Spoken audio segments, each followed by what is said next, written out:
How to do a bead border on a cake.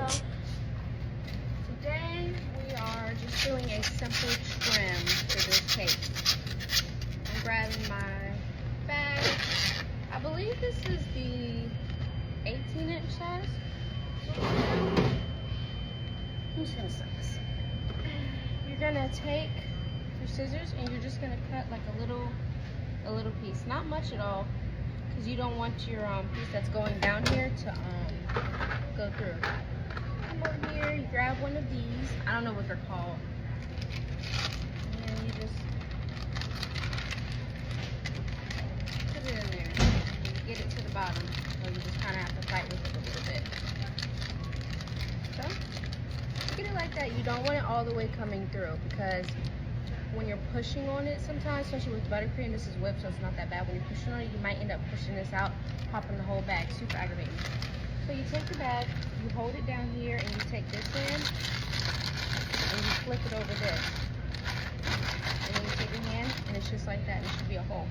So you take whatever you have, and you take this hand, and peel it off. Open it up, peel it off. I just set my cake.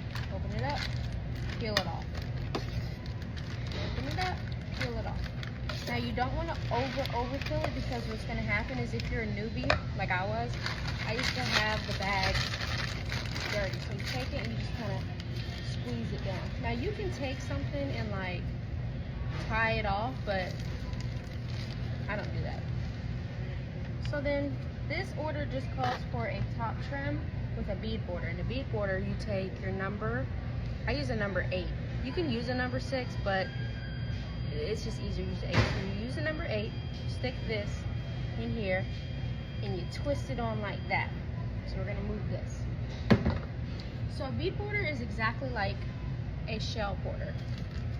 And I'm left-handed, so this might look weird to y'all. So you take it, squeeze, flip, and go down. And it's okay if it drags out, because you're gonna be covering it, so it doesn't really matter. The biggest thing is not having them overlap on each other. It creates just like this build-up look, and it's not cute. Squeeze, flick. And always start the one at the very end of your flick. So like, you see how there's a tip to that? That's where you start your second one. So you flick, flick, flick, flick. Flick, flick, flick, flick. It took me a while to learn how to do bead borders. I don't know why, I just could never get the flip right. But I finally got it. So you just flip, flip, flip. I don't think so. I think Deli has all of them. They took a whole box. Flip, flip, flip, flip. And then that's it. And you have a top trim. That easy.